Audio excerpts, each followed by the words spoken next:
Então, a primeira coisa, como que eu monto um planejamento fatorial? Antes lá no início, quando eu quero, estou planejando meu experimento ainda, tá? Então, digamos, vou mostrar aqui como que monta planejamentos 3A2, por exemplo, tá? E um fatorial 2 níveis. Então, a gente vem aqui, ó.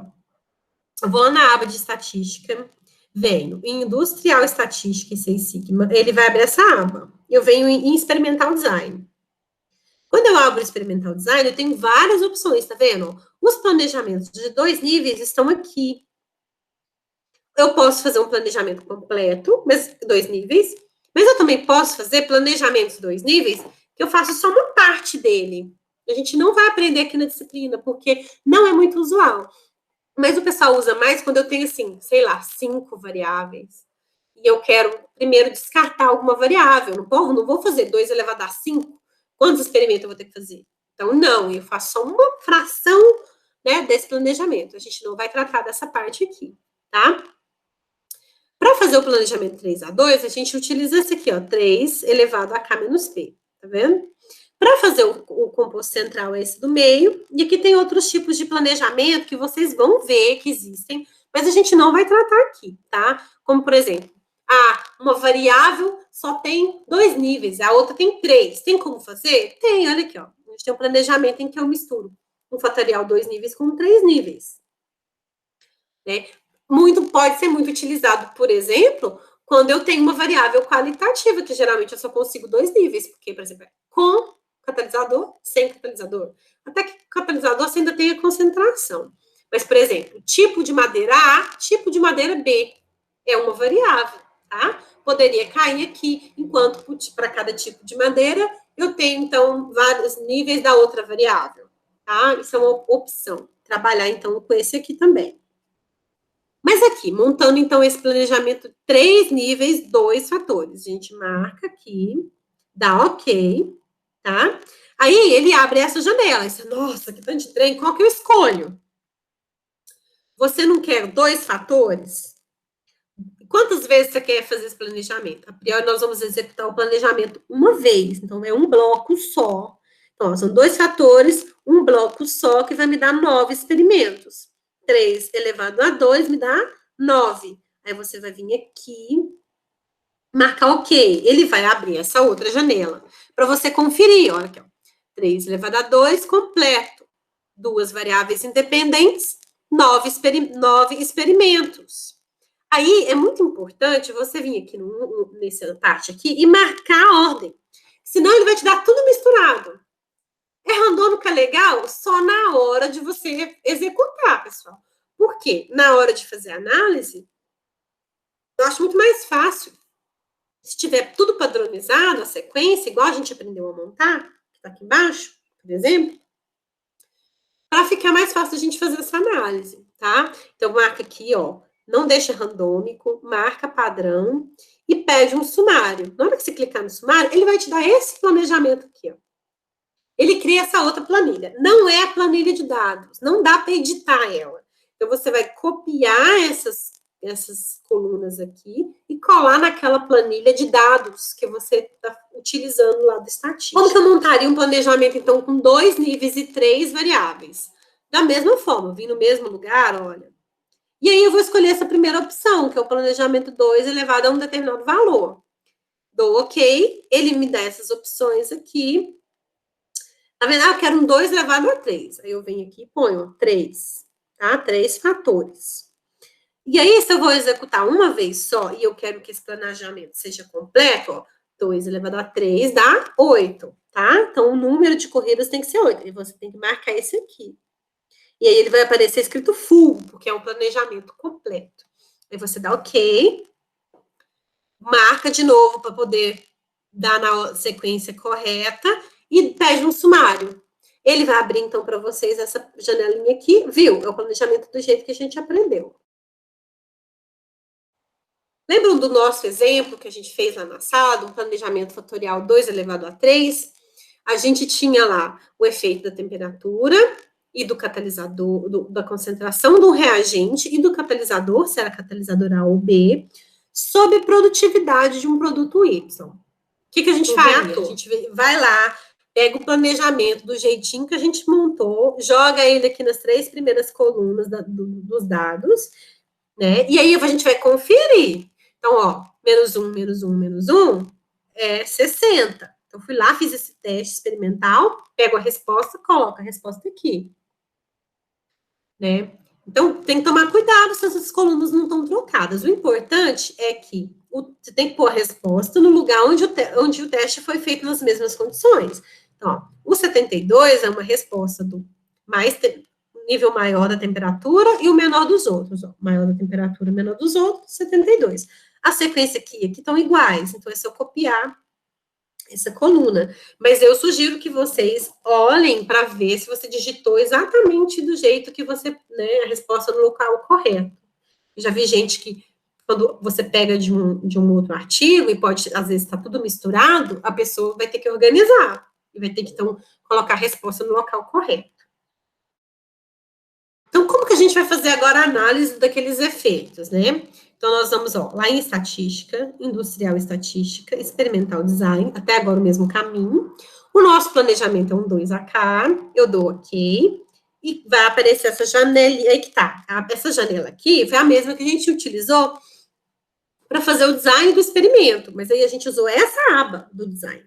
Agora você vai clicar na aba da análise primeiro, ele vai abrir essa. Você vai clicar no variável para escolher essa variável. Vai abrir essa janela aqui, ó. Nessa janela, quem é a variável dependente? A variável dependente é a resposta Y. Ela está na 4ª coluna. Então, a gente vai clicar nela. Aí, quem são as variáveis independentes? O X1, X2, X3, que é a temperatura, a concentração e catalisador. Então, a gente seleciona os 3 aqui e dá um OK, certo? Ele volta para a aba anterior, você dá OK, ele abre agora essa planilha para a gente poder ter certeza aqui em cima e conferir se a gente está fazendo tudo OK, ó. Planejamento é 2A3 completo. Eu tenho 3 fatores, eu tenho 8 números de experimentos e 8 números individuais, né, diferentes, e eu tenho aí um total de 8 corridas, tá? Ok, então eu tenho algumas opções. Se eu vier na aba Quick aqui, eu posso pedir esse sumário dos efeitos. É a mesma coisa de clicar nesse sumário que tá aqui do lado, tá? Se você clica nesse sumário, ele abre, então, para nós essa planilha aqui. É uma tabela que vai mostrar para a gente a análise desses efeitos do planejamento fatorial. Ele também dá aqui, olha que interessante, ele dá um R quadrado aqui em cima do ajuste, tá? Lembrando que ele está marcando de vermelho só quem é significativo, considerando 5%, certo? Então, o que a gente tem aqui? Olha aqui, eu tenho a média, lembra aquela tabela de efeitos que a gente construiu? A média, 64,25, a temperatura, que era 23, a concentração, o reagente e as interações, lembram?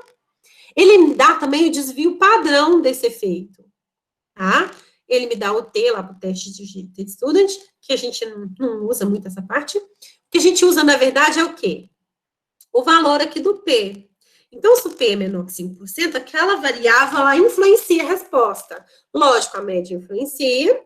Então, eu posso ver aqui que a temperatura, com certeza, influencia e que a concentração, a interação da temperatura com o catalisador também. Mas olha aqui, que interessante. O 2 e 3 a gente já sabia que era 0, que ela não influenciava mesmo. Mas quando a gente pega esse valor que o efeito deu 1,5, lembra que a gente não sabia dizer se ele era significativo ou não, né? Então, aqui a gente consegue pelo P, ó, o P deu 20%, é muito longe dos 5%, né, pessoal?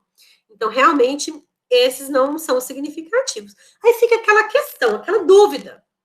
Mas esse aqui, Cássia, deu tão perto do 5%. Realmente, fica a dúvida, e deu muito perto mesmo dos 5%. E aí, será que só a variável 1 e a interação 3 é que são significativas? Ou eu posso dizer, por exemplo, que a variável concentração também é significativa, porque está muito, muito perto desses 5%. Então, antes da gente fazer concluir alguma coisa a respeito disso, a gente precisa avaliar outras coisas, a gente precisa avaliar os resíduos, a gente precisa avaliar o gráfico de Pareto desses efeitos, ok? Uma outra coisa que eu queria salientar para vocês, lembra do modelo que a gente construiu? Lembra que eu falei para vocês que o coeficiente, o parâmetro daquele modelo que a gente viu no começo dessa aula, ele é calculado como? É o efeito dividido por 2, então 23 por 2 dá 11,5. Vendo? Sim, menos 5 por 2 dá menos 2,5. Tá? Então, vamos avaliar outras coisas. Voltando, né, para a aba anterior aqui, que a gente estava. Quando a gente marcar a aba de ANOVA, tá vendo? A gente pode ver a tabela de ANOVA se quiser aqui. Toda aquela tabela que a gente aprendeu a construir tá aqui, tá, pessoal? Nessa opção aqui. Mas nessa parte aqui, ó, a gente vê o gráfico normal de probabilidade. Então, nós vamos clicar aqui e ele vai me mostrar esse gráfico. Olha que interessante. Aqui a gente tem os valores dos efeitos principais, dos efeitos totais, tá? E a gente vê aqui o valor normal esperado. Aqueles efeitos que estão muito próximos do zero, ó, tem uma reta passando neles aqui, ó, se eu ligar eles, ó, próximos do zero, a gente vê que esse aqui, ele já não está tão dentro desse comportamento. E que esses outros efeitos, ó, que são significativos, eles estão também mais distantes aqui. Tá? Então, como eles estão muito próximos do zero, esses que não deram significativos, a gente pode dizer que eles são da mesma ordem de grandeza que o erro experimental. A influência deles é muito baixa, pode ser desconsiderada. Já esses outros, né, que estão mais distantes e não estão nessa reta que passa entre esses aqui que não são significativos, a gente pode dizer que eles são, sim, significativos. Às vezes, quando a gente deixa esses aqui, que não são significativos na análise, ele meio que mascara o efeito dos outros. Então, o que a gente vai fazer é que a gente vai tirar esses efeitos. Como que a gente vai tirar? A gente vem aqui, ó, na aba de modelo, tá? Eu vou marcar, vou pedir as iterações, tá vendo? Tem que pedir, gente, o default dele não dá iteração. Então, quando você faz essa análise, constrói com a ANOVA, você tem que pedir a iteração de 2 fatores. E vou aqui pedir para ignorar alguns efeitos. Quem que eu quero ignorar? Que a gente viu que não é significativo de jeito nenhum. O 2 e o 3, né? Que foi o primeiro lá, que é o pior. Então, eu vou dar um OK e vou pedir o sumário de novo, para ele calcular de novo. Olha aqui. Agora, quando eu removi a interação 2 com 3, a concentração virou significativa. Certo? Então, você viu que o outro que estava atrapalhando, né? E olha o R quadrado, não mudou nada. Nadinha. Certo? Então, se a gente eliminando a interação 2 com 3, a variável 2 passou a ser significativa.